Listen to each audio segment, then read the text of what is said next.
right, guys. What do we got here? Middle of August. Getting ready for the run-up for the 26-27 season.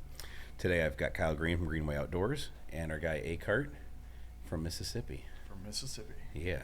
So what I want to talk about today is some of the developments that we've been working on all last year. Aaron was our test donkey. That was pretty much the only guy that's shot CuProX. And later on we'll talk about everything Kyle's been up to, his struggles with state of Michigan that were very short-lived. Yeah. And with a resolution that came faster than my Fish and Wildlife argument did. Which is even more interesting. Yeah. All right. So, Aaron, let's see here. January, I go on the cruise. I think everyone knows I went on a cruise. I got bored. I came up with the idea for the copper pellet because I wasn't satisfied with where things were at, even though it was what we thought just as good as an offset to bismuth, but I don't like treading water. Correct. So my son was on me, 14, 15 years old last season, saying that, well, Dad, I think that this could be better, so it's like almost antagonizing. So one day I'll figure out if he really meant it or if it was just, building his future. Yeah, something like that. So I went to work and never being satisfied. I got forced on a cruise ship for a week and got bored, came with this idea. And then I talked to Aaron. And at that time, what we had you do was we were making the ground shot that was all polished up. We had begun to send out surveys to all of our customers. Mm-hmm. Feedback started coming in. So while we're waiting for the feedback to come in, Meg to compile all the data and tell us what customers thought, we were already at work making what we felt was a great product even better. Correct. So, take us back.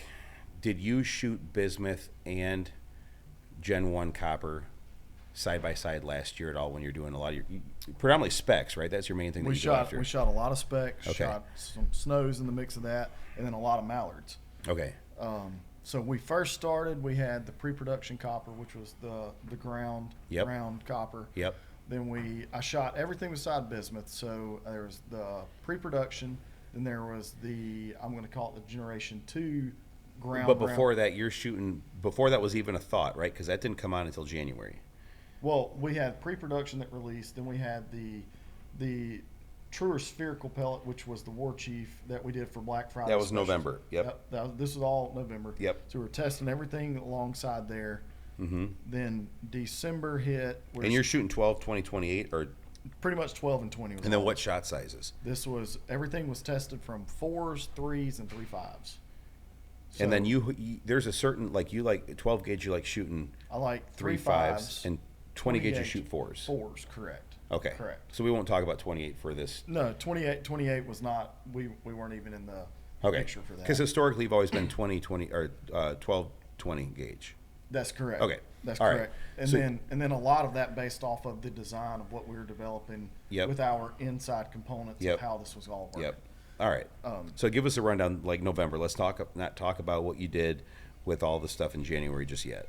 Perfect. So November, we kicked off the season with, I guess you could say 1st of November, we kicked off the season with early spec, which that would have been the first pre-production copper before it was released to the public. Which was what ultimately everybody got. Correct. Same thing. Okay. That was so that was early spec. We shot that, and the very first thing we noticed between bismuth and copper altogether was the difference in shot string. So the shot string was significantly shorter. You guys kill enough that you can tell that difference in the field. Correct, especially on a passing shot. Yeah. It's less margin of error. Correct. It shot. That's immediately when I knew it was shooting more like steel or a tungsten alloy. But when you were patterning it, the patterns look damn similar to what we had with bismuth. Correct. Okay. The patterns were equal to bismuth, if not a little greater. Better.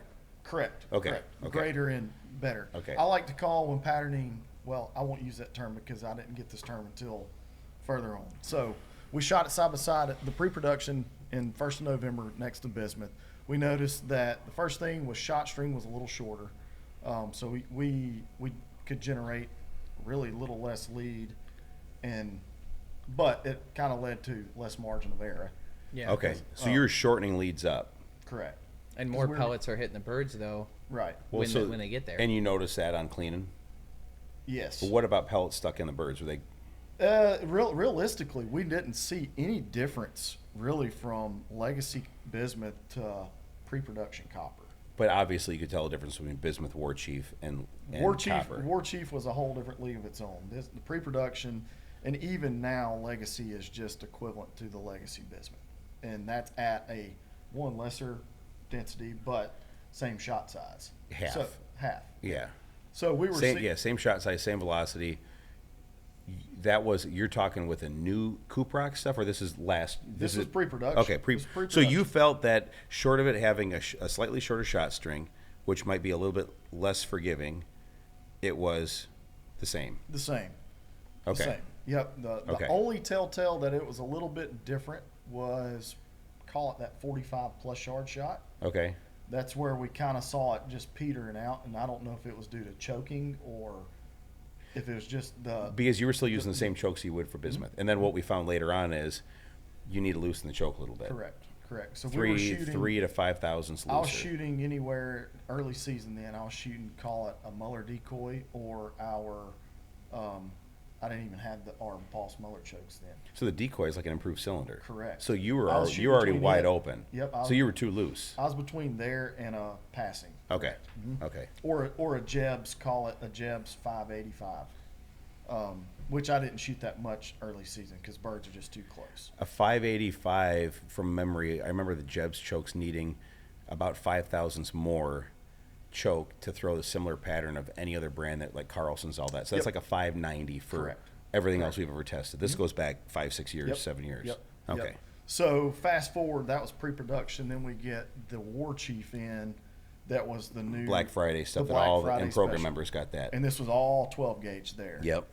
So that then came in that we could shoot about anything we wanted to, wherever we wanted to. And that's where we heard, and I've got a buddy down, lives in Florida, that hunted it in a couple different states last year, and he said that the Copper War Chief was every bit as good, if not better, than Bismuth War Chief ever was. Same consistency there Yep. with us too, because we said we can shoot about whatever we want to, where we want to with this, and that was primarily spec. That was all specs then. Yeah. Because I got some of the Black Friday before Black Friday. Right.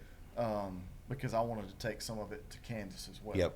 So we Yep. shot at least 3 limits of 6-man specs from Thanksgiving till after. Right. And that was when we just said, this is stupid. And this is coming back because we weren't comfortable talking about it on podcasts and social media because we already knew that even though we were right with the guidelines of the federal requirements, we had a target on our back and we were on the Fish and Wildlife radar. Yep. So we were like, let's just low key this thing, and even though it's a new product, we really can't openly promote it.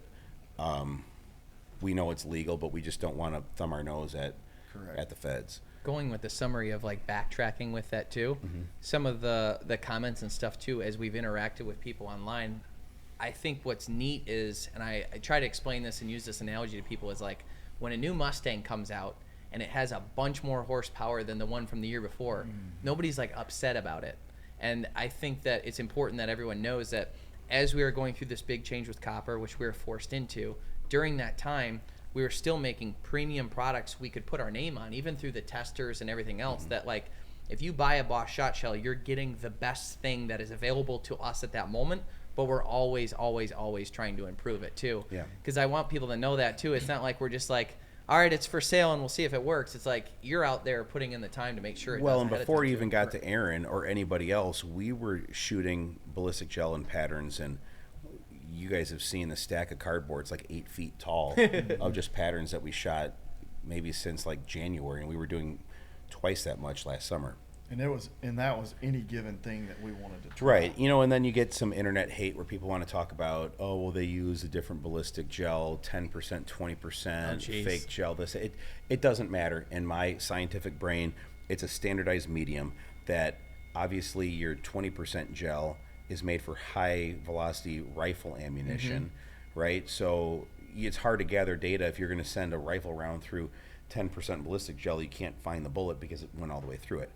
All that we're doing with ballistic gel is using a standardized medium, sending 2 different metals at the same velocity and measuring what the difference is. Into the same block. In the same block at the same time. We'll mix shots, so it's fired at the same time at the same instant, right? And we'll also fire One of separately. each. Yeah. But that data doesn't change. Once we're comfortable with that is when people start shooting it out in the field. Aaron shot it, put it through its paces.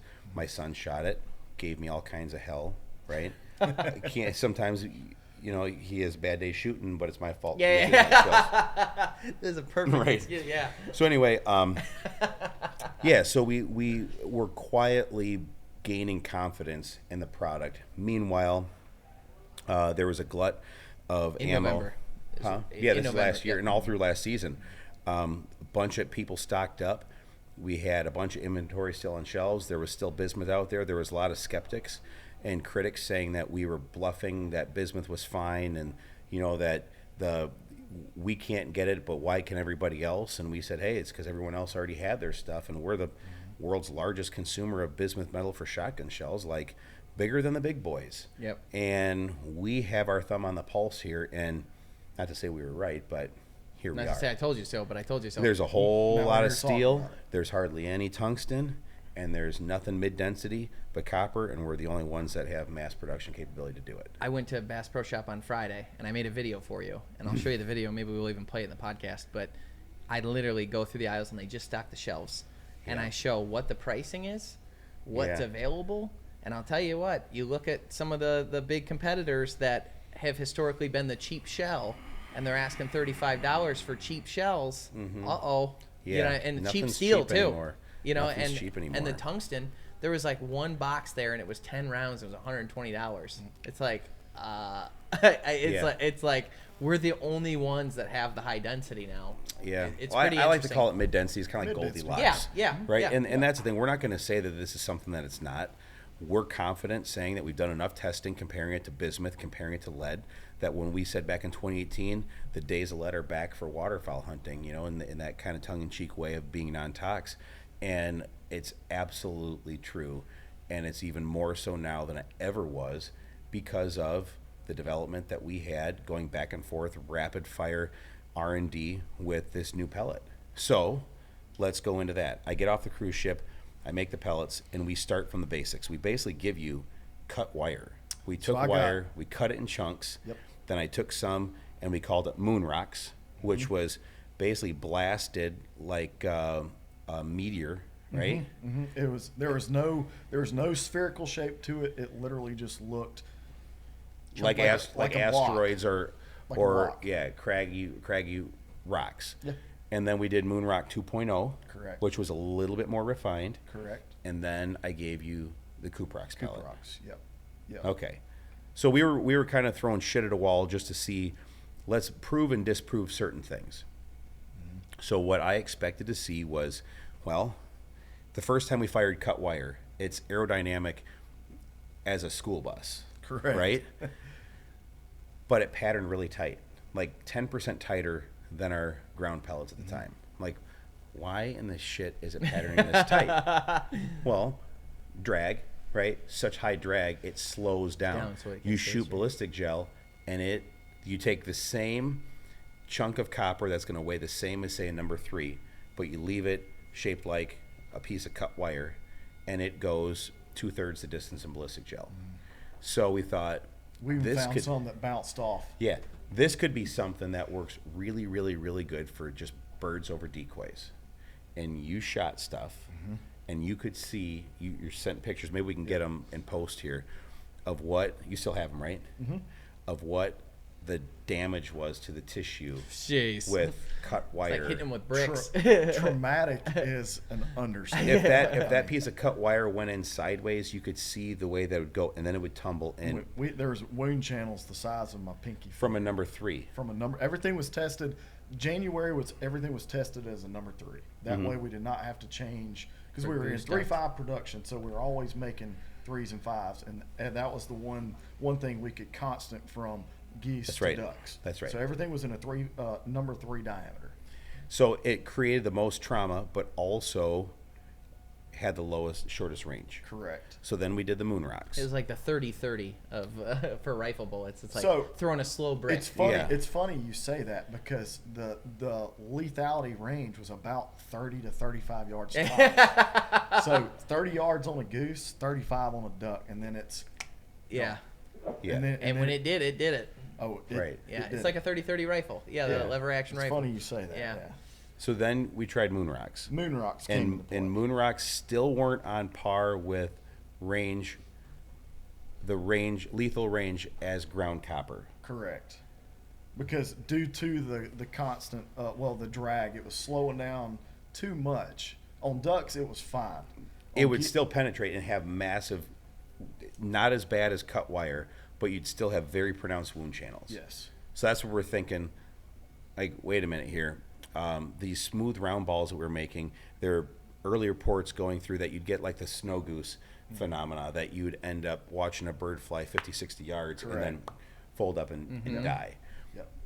And I want to say people weren't finding nearly as many pellets inside birds They were not. because everything was Going blowing straight through. I will say with the pre-production, well, I'm not going to say pre-production. The War Chief was a truer round. That was the perfected round pellet. It was, I found not one pellet in a goose. Didn't find one. Wow. So ballistically speaking, Not even on in the plate or nothing. No, in a perfect world, you want to have every single pellet that hits that bird at whatever distance you kill it at, with every one of those pellets inside against, if you're shooting it head on, right, or crossing shot, you want it to stay in the body, but all the way through the tissue up against the skin. Yeah. Because then you've converted 100% of that kinetic energy and dumped it into that target. If you send everything straight through, you're making these like there's still energy on the other side. That's you're getting- wasting it, right? So how do you find and obviously, I mean, you can't have one shell that's going to do that same effect at 30, 40, 50, 60 yards. Yeah, it's different But every you time. can engineer it so it's going to, if we're wasting energy, not transferring it into the bird because it's shooting straight through it, not creating trauma, and we know we're sending stuff all the way through at maximum range with people are going to shoot mid-density stuff like bismuth copper out to 55 yards or so. We need to have it so we can still get that same velocity, hold the pattern together, but create more trauma. And that's kind of where we went down the path with the cut wire, moon rocks 2.0. And every single iteration, the pellets became a little bit more spherical, but they still had the flat spots on it to create the trauma while balancing the drag. So then we skipped and we did the full-on TurbiFlow, name that we attached to the CuProX pellet, which basically was the golf ball. The golf ball. Yeah. The golf ball. So tell us about the golf ball. So the golf ball came into play. Let's see, I had cut wire, moon rock 2.0, and then There was a pause because I was on vacation that you week. were on vacation, and I'd been drifting back from Oklahoma to Arkansas, and one trip to Kansas amongst then. And on your way back, driving back from the airport, you called me, and I was on the way back to Arkansas. And that's when the theory of the golf ball came into play. It's like, how can we make the 2.0 better? And he said, I've got an idea. And both of us being golfers, I was like, I'm kind of thinking about something about, how does this react Yeah. and why? Mm-hmm. Yeah. Well, I dismissed it for the thought came in my mind. I dismissed it so many times because I thought, well, you have to have spin on the golf ball in order for it to take on that effect. Because now with shot monitors and everything, you can see 3,300, 4,000, 1,200 RPM on the ball. You can see RPMs and Yeah. flight Yeah. path on the screen. Right. So I thought you fitted had at Golfsmith. And, well, and people may have heard me say this before, but then it was that whole golf outing with my buddy that I went to high school with. We had the golf shop together. He'd smear some chapstick or Vaseline on the driver face. It's like, what are you doing that for? Well, it kills the spin. I'm like, oh.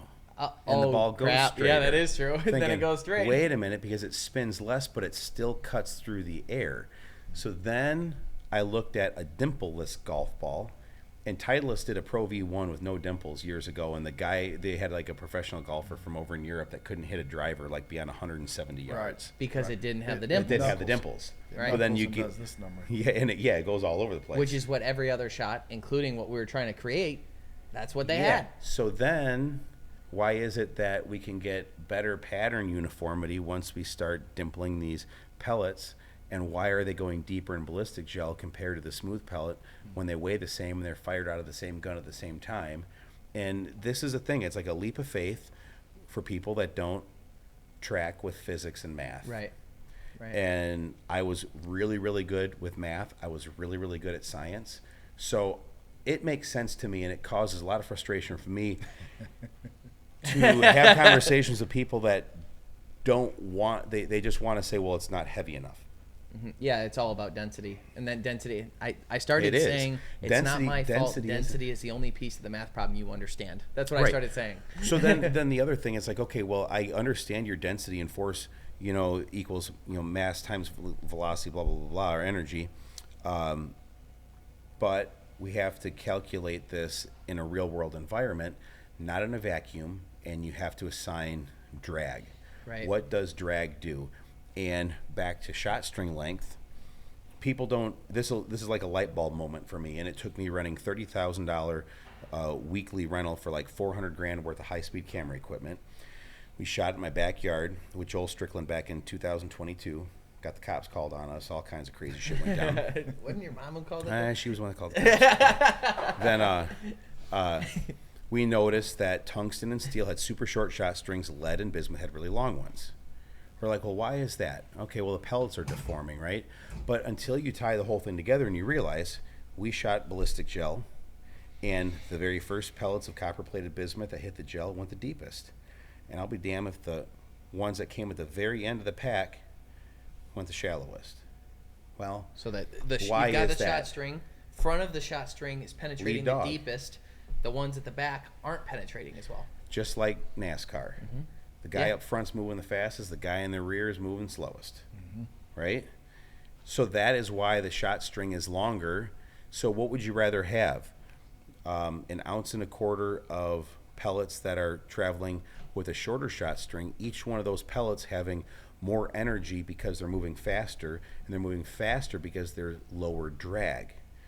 Or you can have the compromised pellets, and it's always the pellets that are dented and flat spotted or cracked with bismuth were the ones that people would find inside the bird. Well, doesn't that make sense that it's moving the slowest Yeah. and has the less Yeah. amount of energy compared to the ones that probably go all the way through? So there's where it started clicking, and we're like, okay, let's see what copper does. Just like War Chief, by buffering War Chief, we were able to minimize, but not eliminate, that flat spotting issue, and we minimize the cracking issue. With copper, it's soft enough that you can still run it through fixed choke guns, but it's tough enough that it's not going to get dense as pronounced as you would on like Magnum lead or bismuth when it's accelerated down the barrel or run through the choke.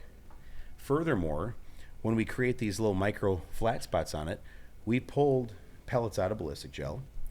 You look at them under magnification for the flat spots, but because there's already so many little flat spots on there, it doesn't interrupt. It doesn't interrupt what the pellets No. truly do. Interesting. So you end up getting tighter patterns, and I'm telling you, like, we're 10% more pellets inside 30 than we were with bismuth, than we were with the first version of our copper, where we were making the pellets roundish. So it's kind of that same effect of, the dimpleless Pro V1 that flies through and kind of knuckleballs around versus the dimpled ball that has a stabilizing characteristic as it's going through the air. Yeah, that's been my explanation to everybody too, is just plain and simple. You watch this video of this golf, because there's a bunch of videos out there Yeah. of golfers trying to hit the flat ball. Yeah. Now watch them hit this, and then the most beautiful thing is you have the patent on it. Well, and when you scale that with like the size of the ball, Yeah. a golf ball's like 10 times the weight or 10 times the diameter, right? Like 1.8 inch. No, what is it? Ignore what I just said there, but it's roughly 10 times the diameter of a shotgun pellet, like a number 2 pellet. Okay. But it also has a density that's about 1/10 of a pellet. So if you take 10 times 1/10, you get 1. It's basically a 1-to-1 exchange. So if you end up taking the amount of dimples on a golf ball, some are 392, some are 412, it's changed over the years. Yep. But you can create that type of surface and scale that down, you end up getting the same effect. Now, also, we're moving it about 10 times faster. Correct. Feet per second. Yeah. Correct. So Unless I'm hitting the ball, all this math is pretty much like a 1-for-1 exchange when you're talking density, diameter, velocity, and it translates over. Then you start applying math to it to figure if I was able to get this much more ballistic penetration compared to a perfectly spherical ball that has a drag coefficient of 0.5, which is a known constant for spheres. If I did this with 0.5 and I did this with solve for x, what is my drag coefficient like? And we're down in the low 0.4s conservatively, where a baseball, you're like, from memory, this goes back 8 months and a long time of a lot of math, but like 0.36, like a baseball, golf ball, whatever. So there is an enhanced effect that you do get from the surface texturing of this copper pellet. That's interesting. And you're seeing it because it's penetrating deeper. And what does that equate to, like, to the normal person? Because the normal person hears this and they're like, oh, wow.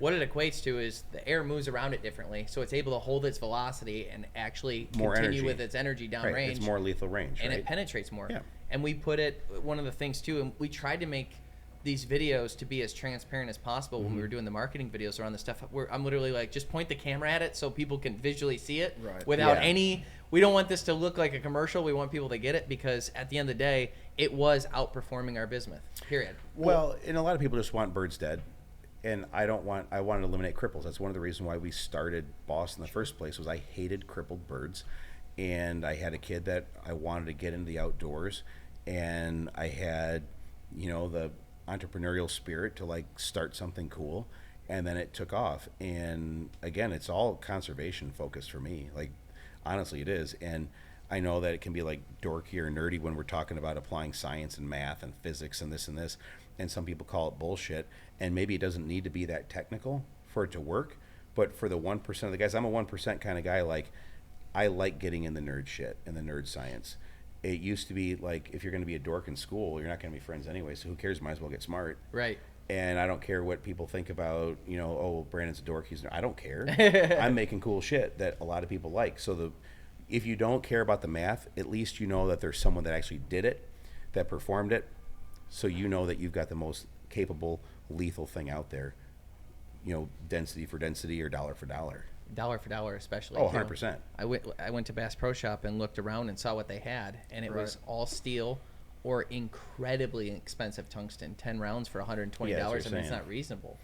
Yeah, so you have to balance economics, and nothing's going to get cheaper over time, right? We were able to make copper cheaper than bismuth, so we passed cost savings along. So anyway, Yeah. back. So we made copper cheaper, and now we just tried to figure out the ways to make it better, which transpired that when we ended that phone call, he said, "Hey, Cart, you better not be blowing smoke up my ass because we can't sell shotgun shells on hopes and dreams, hopes and thoughts." That's like right. Yeah. So, Right. as I'm traveling back, the winter storm of 2026 in January was rolling in. I said, "All right, we got a week to get shot to me, so just keep that in mind." Well, this is mid-January at this point in time. There's 2 weeks of season left. I get 3 cases, and there's 3 different ones, so 4 cases. So I had a case of Legacy 12 gauge, which is with now the golf ball is what we're calling it, before CuProX. I had 12 gauge, ounce and 3/8 Legacy, 1350. Then I had a case of War Chief, what we're calling now War Chief, all number 3 at 1,500 feet per second. Yeah. And so the first days out were right before the storm, and we killed, I think, a 9-man limit of specs that morning. And everything was chop, just chopping them down. High winds, because high, heavy north winds started at 50 degrees, and when we ended in the morning, which, I mean, it's a matter of hours, it was 30-something. So were they hovering right in front of you then? They would get in, they'd come in, and then they were out because that north wind, they were picking up. You're back shooting them. So, well, no, Raking them? they were coming into us, but they would hover over But take the once first they shot. decide Once they're- they set the wings, they were back out to 50. Yeah, within a second. First thing we noticed was there was clean, productive kills. So the first thing in my head was, this is productive lethality. By productive lethality, I mean if you do your part, if we were doing our part, we hit them right, they were dead. There was no selling off into a field or selling off behind us and dying. Yeah. So my buddy Jason and I, he usually tests everything that I have with us when we're in the group, and he goes, man, these things are working better than that production. And that was CuProX. This was CuProX. 1350 CuProX. This was 1350 CuProX. Okay. Out of 12 gauge. Yep. So we shot 12 gauge for that first little bit of time for the first 3 days. Then the ice hit, and we were kind of wiped out until we found what bird activity was doing. And this was the last 2 weeks of season in Arkansas. Then the thaw started. Well, not the thaw, but the warming up of the weather came, and that's when we were able to test in the afternoon the war chiefs whenever we could go, because we weren't hunting in the mornings. We were hunting swapped to the afternoons due to the bird activity. Well, we set out to hunt, and I just said, well, we don't have a real feed or a real location. We're running traffic, and it was just 3 of us. And I said, guys, I'm gonna put out some hopes and prayers here just to test this stuff. Like, what are we gonna do? Like, y'all shoot the ones in close, I'll shoot for the ones that are in the back. Well, we had a lot. We ended up having to hunt backwards, like we, kind of not the ideal way. Birds were coming over us and setting into the field, and so they would shoot the ones that dropped right to the foot bags. I mean, call that a 20-yard shot. Well, the decoys were 50 yards out there, so that was my range. That was my laser range find. Like, I had my golf range finder in the blind with me, so that was my laser ranged actual yardage. So anything that set in front of that, I knew was at Less than? At 65. Well, in front of us. Oh, was, I see. In front of us was like, call it 50-ish. The head of the spread was 20-yard depth because it was just shaped just like a blob. So it was 65 to 70 at the very tip. Well, there was several instances where there was one bird, and I said, guys, I'm going to shoot it. And I'd let him get to the decoys, and he'd be over them. And I shot, and it took 65 is a poke. Yeah, that's a. I ripped 2 shots because I missed my first one, and then so he was picking up. I hit him. The second shot, stone cold dead, and he was beyond the decoys at that point. Shooting him backwards. He would have been in the Shooting him back. backwards. He's going away from you. Correct. So I'm taking back shots at this point, and birds just tumbling. I was like, well, that's something new that we hadn't seen. Right. So I killed at least 2 birds at that. And you were distance. tagging these birds, and then you were doing like the necropsies, and we were doing fishing pellets, So I looking was for all capable- kinds. Yep. I was bringing them back, and I was actually doing necropsies, cleaning them, trying to dig out pellets. And so you could see the trauma, and I still got some pictures from that. Like, the first thing I noticed, and these are all 3s with 12 gauge, was the amount of clotting that these birds had from the trauma. Like I say, the wounds were not your pinky size, but there were holes. Mm-hmm. There were true holes. It's not like shooting TSS at 65 yards where, that might be a hole, or did I just pull a pin feather out and it just created a hole? Sure. So, it was instant, like, at impact. Well, that's when I called Brandon. I said, look, I took some shots I shouldn't have, but it worked. He said, what was the yardage? And I said, it is 60 plus. I said, I can't say a number, but 60 plus. He goes, okay. And he said, are you sure? And I said, positive. I said, there's 2 other buddies. A lot of self-doubt. Yeah, I'm it was positive. good. Healthy. I said, Yeah. shit works. Well, the next morning we killed probably 4 or 5 man limit that were in the decoys, and it was just effortless. It was just cheating. It's cheating. It's that's what I say when I shoot a 12 gauge anyways. It's cheating. So about the same time, we sent out we waited 2 weeks till the season closed, compiled all the data for people that shot copper. And I shot it in Scotland. Yeah. Yeah, the in November as well. And it was 96. Was that what it was? 96%? Or was it 96%? Yep. 96% of the feedback from over 5,000 people that responded to the survey said that, in their opinion, that Gen 1 copper, which we know by then was a dinosaur, Yep. was every bit as good or better, or people couldn't tell the difference between it and bismuth. So if most manufacturers develop an offset to a product line that was no longer available, and they had a 96-97% success rate, they would say They would stop. They'd be like, "We're good." yeah. Meanwhile, I was like pissed off, bad mood, hostile, wanting to make something better, and we did that.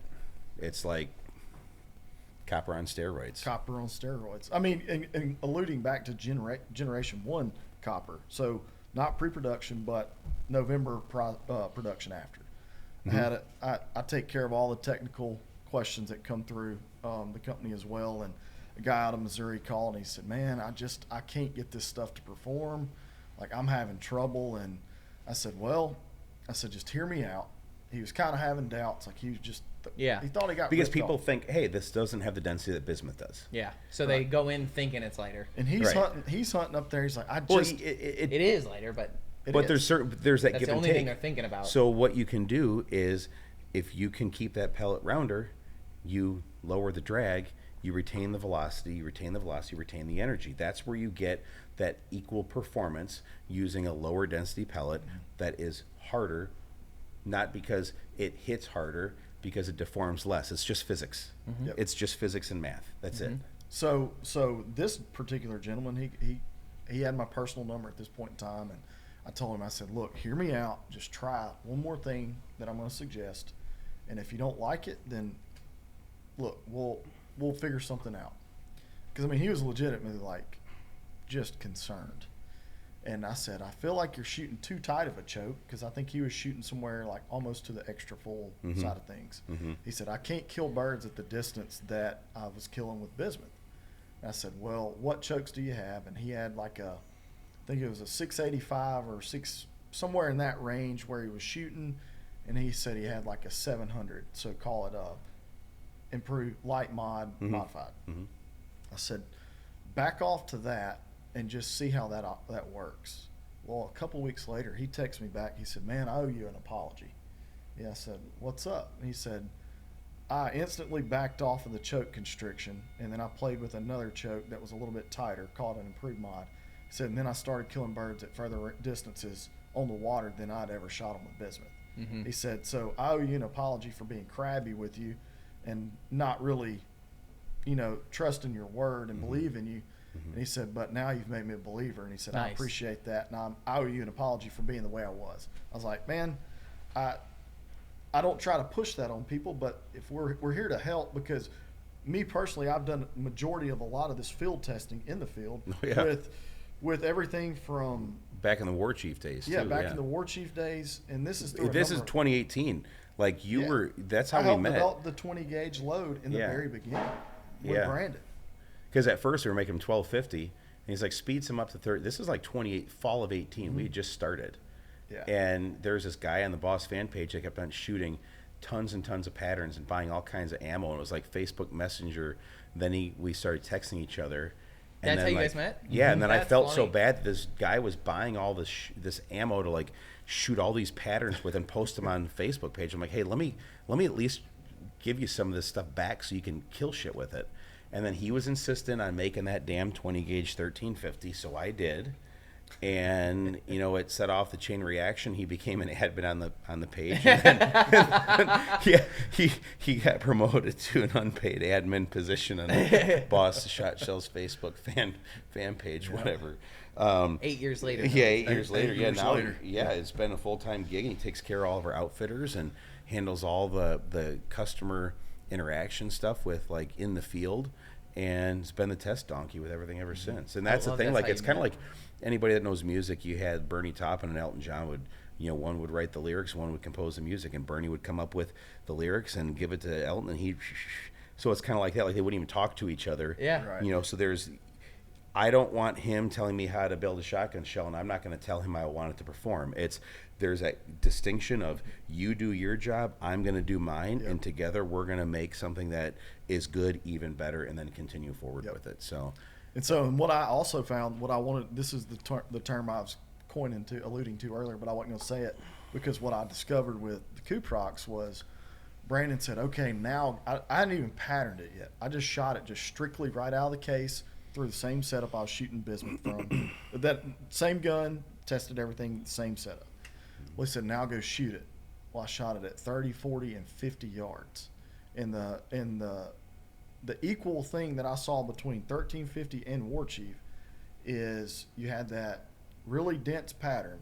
And the coin term I was going to say is it produced a blanket pattern at no matter what yardage it was with no matter the velocity.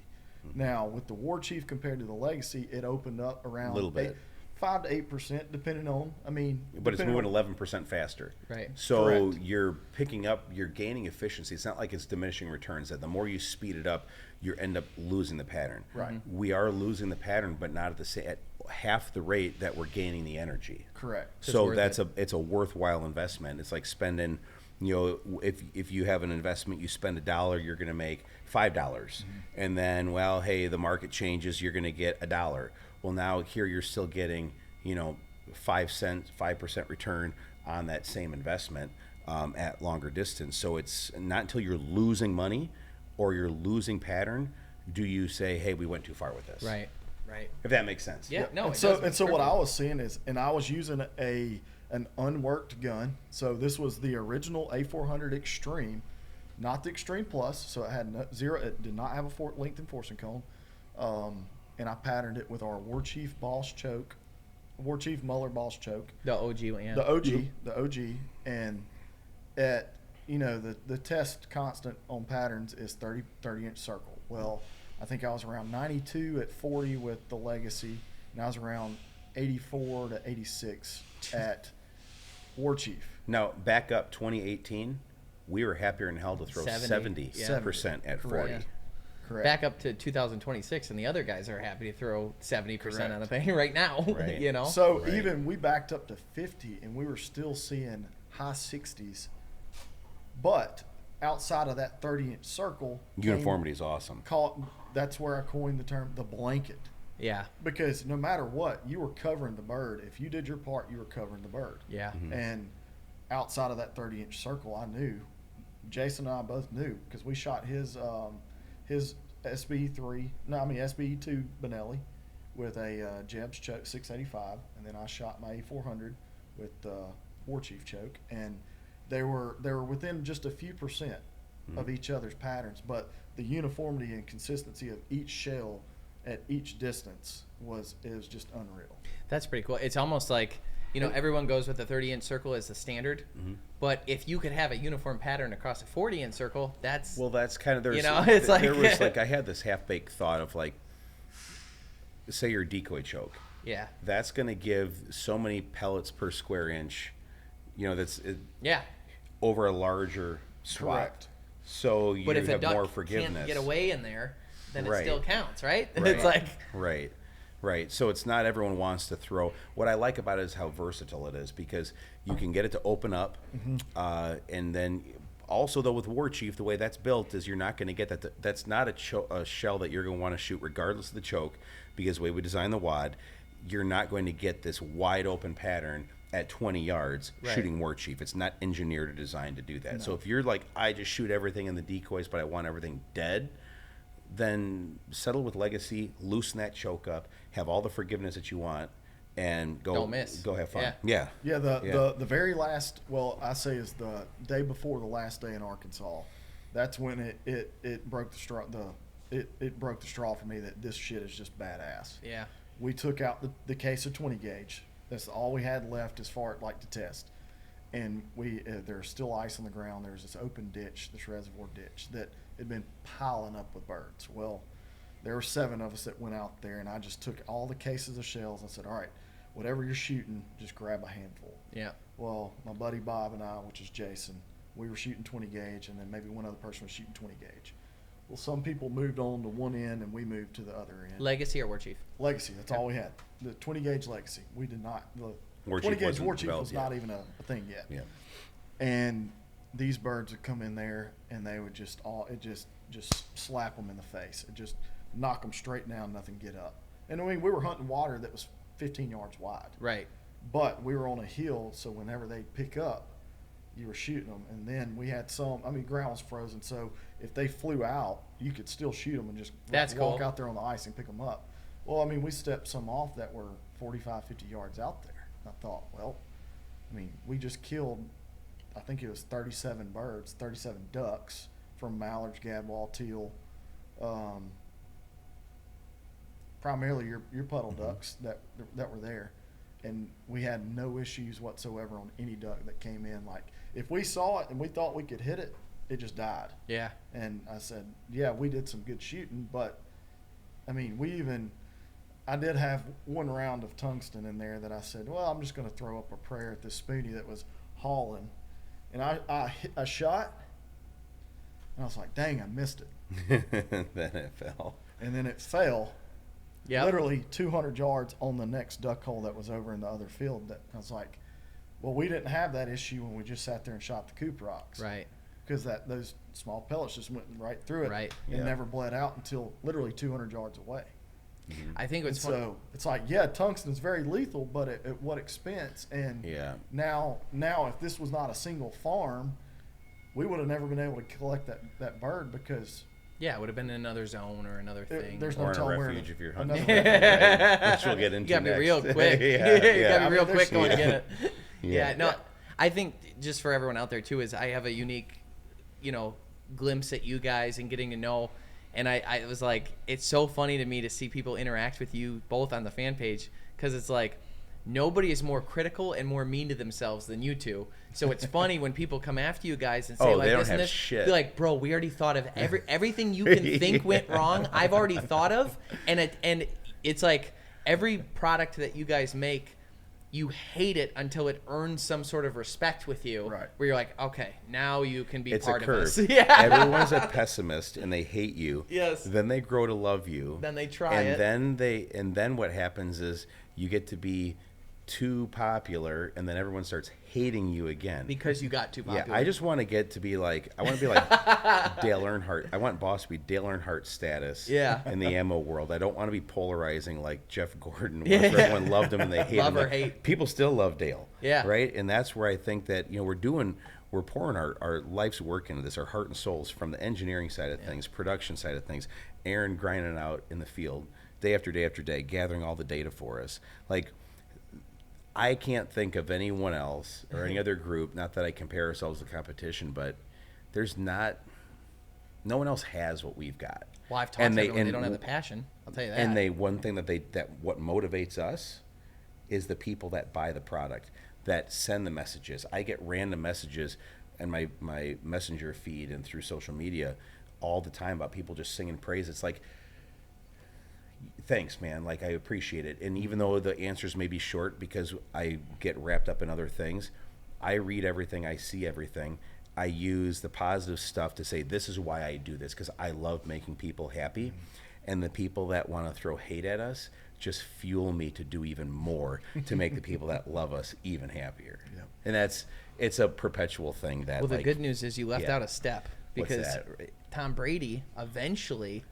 Everybody loved him because the people either hated him or loved him. Yeah, but then he once cheated. he switched to Tampa Bay, then he He let the deflated air a few out of- balls. he You got to let let the air that out of go. the You got to balls. let it go. Yeah. Yeah. All right, so we hinted on something as far as like birds dropping in a refuge. You had a little bit of a. How did you? So state of Michigan seemingly not being super clued in what was going on because I've got other things to worry about. The state basically shut down Sunday hunting on 4 of the state of Michigan's best GMUs. Yeah, not just that. The 4 biggest, the ones that are most frequent and that It's have Shiawassee, Fish Point, Nyaquin Point, and Harson's. Harson's, correct. Yeah. And I actually shot my first mallard ever at Harson's Island, so I have a real. Shot my respect first for black those. duck at Harson's. Did you really? Yep. I shot my first black duck at Harson's as well. Yep. Yeah, I grew up hunting there, and it solved the duck hunter's #1 problem when they first start out is like, where do I go? How do I know how to hunt? Like, where do I go? How do I know I'll see birds?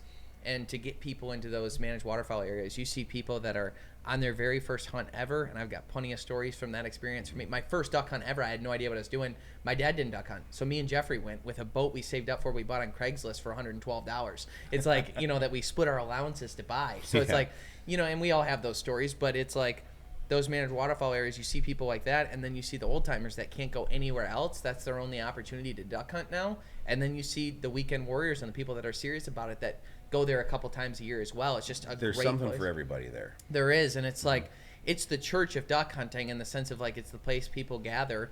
You go to Harson's Island on a Saturday morning, there might be 110 parties of 4 guys there. That's a lot of people that are very excited about duck hunting that are there. Anyhow, they were taking it from 7 days a week, 2 draws per day, down to just 5 total. One So 14 to 5. Tuesday to Saturday, 14 to 5. Yeah, and a lot of weekend warrior guys, like they hunt Sunday morning, Sunday afternoon, drive back. Or Saturday afternoon. Yeah. Well, So- what happens if you don't get a draw? I just said there could be 90 parties on a Saturday morning. In your opinion, I'm not going to hold you to. No. In your opinion, how did it get to this point? Why did it get to this point? And when did it actually happen? So I'll give it, there's a bigger backstory to the whole thing, but essentially there's been a lot of back and forth between elected officials, specifically State Representative Ken Borton, David Martin. They've been kind of in charge of overlooking the budgets that the DNR uses, and they had a lot of problems with it.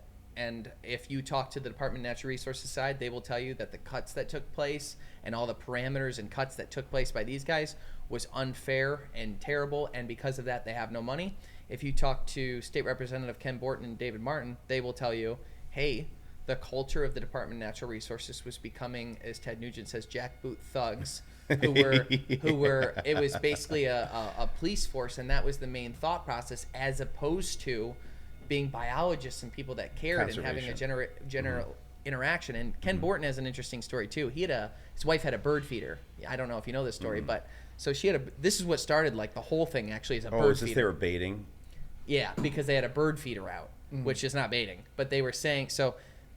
The DNR took him to court 3 times with tickets, or he took them to court from the tickets, and he won all 3, and then ran for state representative, and then became in charge of their budgets. So that was his soapbox. Well, that was his soapbox, but I've met him. It's not actually, like, people make it out like, oh, he was out to get him. No, he's like, no, it's so much money was spent trying to come after me for a bird feeder. We're not spending money correctly then. Like, there's things that are real problems that don't make sense. And we felt the same thing. What is a small business or what is an individual supposed to do when you get the weight of the state or federal government coming at you? Right, and we fought that same thing last winter that really got nasty last spring and early part of the summer. Sometimes you gotta break the system to fix it, right? Exactly. So what he did was there was a lot of parameters put in place, and one of the big ones was no more temp workers, no more seasonal workers. You're full-time employee people, and that's it. In addition to that, at the same time, so this is very complicated, the Department of Natural Resources unionized. So now you have a union that doesn't want any volunteer. They did this concurrently in it was light all of happening all in the cuts. same Okay. all in the midst of everything. Okay. A lot of revolving. So they put a union together, and then the union says that no certain jobs can't be filled by volunteers. Because here's the thing: to manage waterfowl draws, I'm going to be honest with you, it's not rocket science. You put some jumbo balls in the thing, and you pick them out, and you call the party. It's not, this isn't rocket science, right? But that would have to be temp workers or seasonal workers. And they're like, so I talked to the Department of Natural Resources when they came out and said this. Jumping back real quick. So this came down from the top. So Scott Bowen is the one that signed off on this and said, we're going down to that. We're going to make cuts. Now, there are some people that argue that was attempting to put pressure on Borton and other people. And the reason why he did it was because he wanted the hunters to feel the sting, because they knew we'd get really loud. Like, sorry, they cut our budget, so now you don't get your duck hunts, is what some people say. And I'm remaining super neutral on this because both parties ended up coming together for me. Right. So I don't want to shit on either of them. Yeah. But that is the argument on one side, because then you talk to the state representative side, and they're like, they have the money. They're full of it. They could do it. So I said, okay. Talk to Shannon Lott, who is the deputy director of the Department of Natural Resources, from 7 p.m. till maybe 11 p.m. on a Thursday night once this announcement came out. And I was just spitballing ideas. What about this? What if we did this? What if we did that? Oh, you can't do volunteers because of the union. Oh, you can't have seasonal workers because of this. Oh, you can't have that. It would have to be. Really what it came down to is she's like, you would have to hire a full-time employee at each spot to work it. And a full-time employee, regardless of what they make, costs us $150K because of insurance and this and that, whatever it is. So they said that is $600,000 you would need to raise, and you'd have to have a 30-year commitment on it, because you guys hire them and you raise the money for a year and go, yay, well, we need the money next year because we don't have it in our budget. Yeah. And then I'm like, well, that's not reasonable. So I said, what if... Meanwhile, all of the licenses, people buying hunting licenses, should go to keep those state areas open. Well, you would think that, but it doesn't even knock a dent in it. The overall budget for them is $4 million. And the $2 that comes out of the waterfowl tag that goes to those raises something, and it's sub $200K. Yeah, it's a drop in the bucket. Most of it comes from the Pittman-Robertson Act and federal funding and things like that. So anyhow, but regardless, it's more the spirit of what those places represent.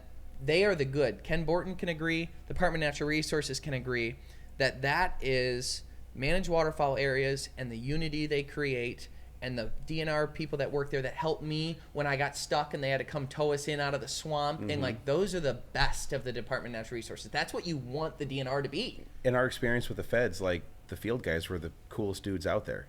100%. It was the office people that wanted to make our lives miserable, or maybe they didn't want to.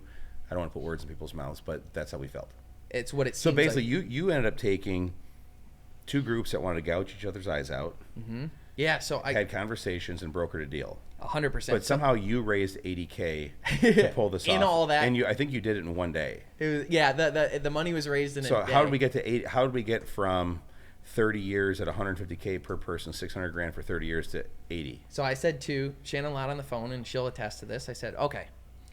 So in my simple entrepreneur brain, at the end of the day, it seems to me that the only actual way to solve this is if I can get you the approval between the unions and the state legislators to allow seasonal workers to come back and have one or two at each spot, roughly $20,000 per year for the season, so 10 each or 20 for one, or however it works out with hours and stuff. Could we do that? She goes, yeah, but they're never going to talk to you. Like, so then you went like to the nicely. union. She said it nicely. She's like, yeah, but obviously that's never. So you happen. went to the union. No, I went to. At first, I went to State Representative Ken Borton. So I was like, okay, well, I need to meet this guy. So I texted Ted Nugent and I said, hey, do you know Ken Borton? 7 minutes later, I had a call from Ken Borton. 7 minutes later, we were at the Mike Avery golf outing on the course, and I was like, hey, first off, here's my true to heart standpoint is the Department of Natural Resources should not be a police force. They should be managed by biologists who are absolutely doing everything they can to help us. I think what happened with you at the bird feeder was insane. I think that's a waste of resources. There's plenty of other stories like that. I think they needed to be doged, which is what happened. He doged them. Elon Musk doged them. And I think that needs to be done all the time because I hate waste, so I support you. That said, in this clean brush swipe that you did across the entire problem, we can't have seasonal workers now, and they're using that as the reason why leverage to shut down the GMUs. So I said, or scale back. Will you help me lift that? Get me the permission that you need from the speaker and from the House and the Senate and everything like that. You work on that side.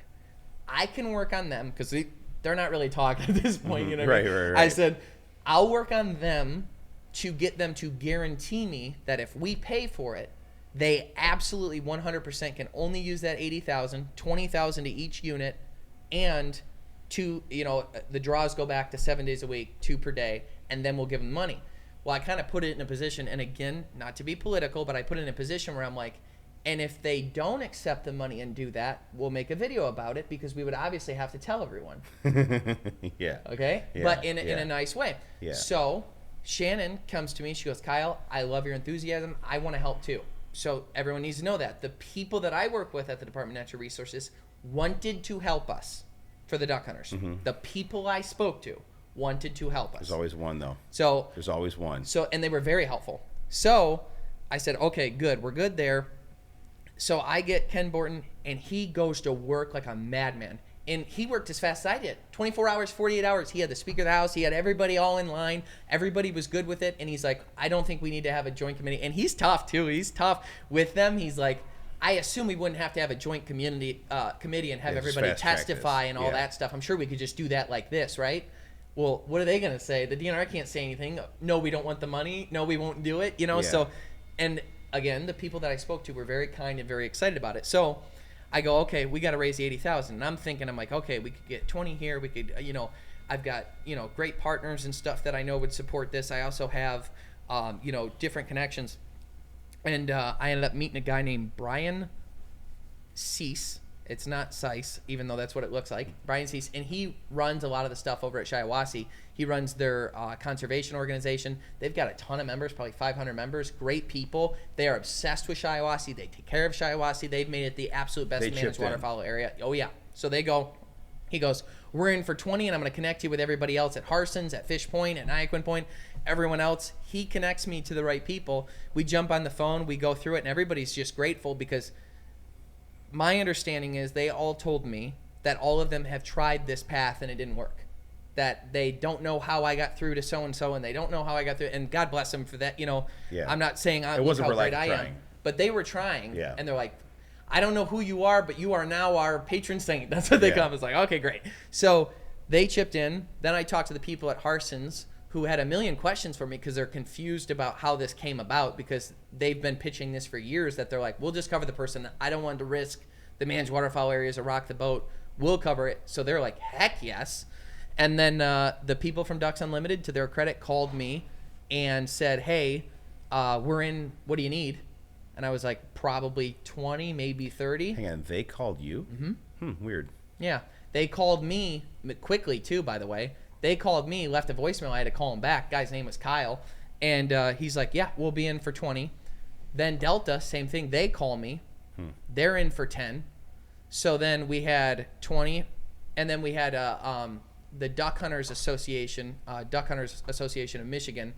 They chipped in 10. So, and those were all in, I mean, they were very long phone calls because people were confused. Yeah. Why is this happening? Are you sure the money is going to get used appropriately? How can you guarantee that? Can your 501c3 take in the money? It became very technical. Yeah. But with my team, that's nothing. They mowed through those questions in a day, and then we got everything set up, and we were able to take in the money through the 501c3. Ironically, Delta Waterfowl and Ducks Unlimited both apparently spoke to the DNR separate from us, and they actually want to be pulled off our contract and do it separate now. But they're still putting in the same amount of money, so the result is the same. But for whatever reason, they wanted to do it separate. Victory laps. Yeah, and that's what it is. And then I went to the NRC meeting. Because you can't get the credit for it. You're the one that did the work. Yeah, that's okay, though. That's okay. And I am getting it. I mean, if you look at the news article, there's not a news coverage thing that didn't cover it. And again, I give credit to Ken Borton and Dave Martin, because Ken Borton was hated by this community because he's an anti-conservationist. He might be the best conservationist we've ever had in office. How long did it take you to pull this from start to finish? You started the story 5 days. 5 days. Yeah. So this season, everyone in Michigan gets to go to the managed waterfowl areas. That's going to hunt twice a day, that afternoon draw, or hunt on Sundays, has Kyle Green to thank. And that'll be special to me, though, when you go in on that first afternoon hunt that wasn't supposed to exist. I get goosebumps even thinking about it. Seeing all those like kids there, because it'll be a youth hunt and stuff the second, and like seeing everybody there and how excited they'll be, and the fact that it exists, like that fires me up. People inside government bureaucracy lose that connection. Mm-hmm. And when you lose the connection, I dealt with the same thing with Fish and Wildlife. When you lose the human aspect of what your job is intended to do on a macro scale, conservation, hunting, right? Like liberties and stuff that we've had for hundreds of years. When you lose that ability to see the forest from the trees, you need to get out. Yep. And if you don't want to leave, then someone should push you out. Yep. And I think that it sounds like that's kind of what Ken's all about. So when I went to the NRC meeting, and there was a ton of people there, and it was clearly, they kept announcing, they're like, obviously there's a lot more people here than normal. Like, because everybody was upset about the managed waterfowl thing, because I solved it, announced it, and the next morning was the NRC meeting. So we did our Facebook Live, which did incredible numbers, because people care about this. I said, still go to the NRC meetings, make your voices heard. The place was packed out, and the DNR and NRC had me testify before they took the public questioning, just so I could go in and be like, it's good, we're good, but it is a Band-Aid, right? So we can't do that next year. But I'll tell you, the excitement that I have is the people that I worked with the DNR to put this deal together in the first place, and Ken Borton and Dave Martin. Everybody now is like, okay, so what's the plan? Let's get the permanent thing fixed done so that we never have this problem again. Mm-hmm. And right now we have that momentum. Everybody's on board with that, and I hope to have that wrapped up in probably 2 weeks. It's a little bit bigger and harder, but I think 2 weeks. Nice. Yeah. Always something going, and man. that's tiny compared to what you dealt with. Holy crap! What you had to do to make it so copper is legalized, and that's been like an overarching theme. It already was. Yeah, I know it already was. It was to demonstrate and prove the point that it already was, and it was nothing more than, well, again, I got to be nice. Yeah. So we're going to stop there. I'm going to be nice. Sometimes it's better to be kind than it is to be right. Yep.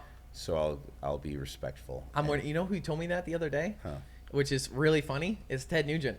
Yeah, on the phone. He said to me, and it's funny because, he's been a big supporter of ours since we sucked and no one knew who we were. And he's been kind to me that entire time. Mm-hmm.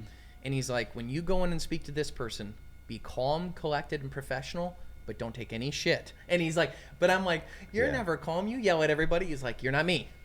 Because he knows what my strengths are, right? So it's just it's having that father figure to help guide it is cool. Ted's an awesome guy. He's been in our corner for a long time as well too. So, all right, guys, well, that about wraps it up. I think it's enough for one day. There you have it, Michigan hunters. He's the reason why you guys are hunting on Sundays. Yeah. Thank you. All right, we'll see you guys next time. Yep.